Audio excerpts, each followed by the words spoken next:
Cumali hocam geldi aklıma biliyor musun? Ama Cumali hocam da Çok yani. güzel söyler. Açılan.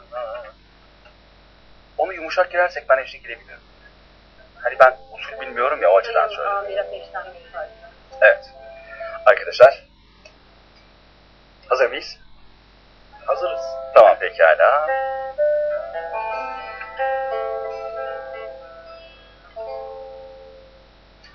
Bir kızıl goncaya benzer dudağın,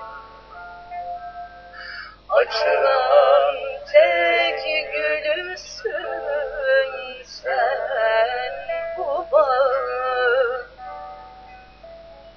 Bir kızıl goncaya benzer dudağın, açılan tek gülüsün sen bu bağın.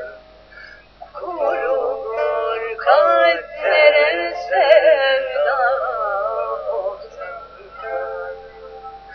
Kim bilir hangi gönüldür dudağın. Kurulur kalplere sevda ozan. Kim bilir hangi gönüldür dudağın. Bence bu kadar yeter çünkü. Benim tonum değil yani. Senden dolayı ben kulağım oraya gidiyor. Tutturamadım bir türlü. Tamam peki arkadaşlar. Çok güzel. Bravo. Bravo. Tebrik ediyoruz sizi. Başarısızlığı seviyorum, ne yapayım? Bak ben bu şarkıyı nasıl söyleyeyim? Söyle, ben de söyleyeyim. Tamam hadi söyle. Önce sen söylesin. Bir kızıl goncaya benzer dudağın, açılan tek gülüsün sen bu bağın. Kurulur kalplere sevda otan. Kim bilir hangi gönüldür dudağın. Dudağın. Anlaşılan ben heba etmişim. Okuyayım mı? Okuyorum. Bir kızıl goncaya benzer dudağın,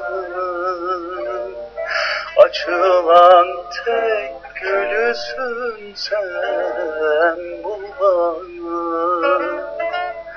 Bir kızıl goncaya benzer dudağın, açılan tek gülüsün sen bu bağın.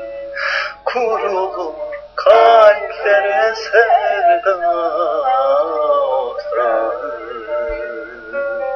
Kim bilir hangi gönüldür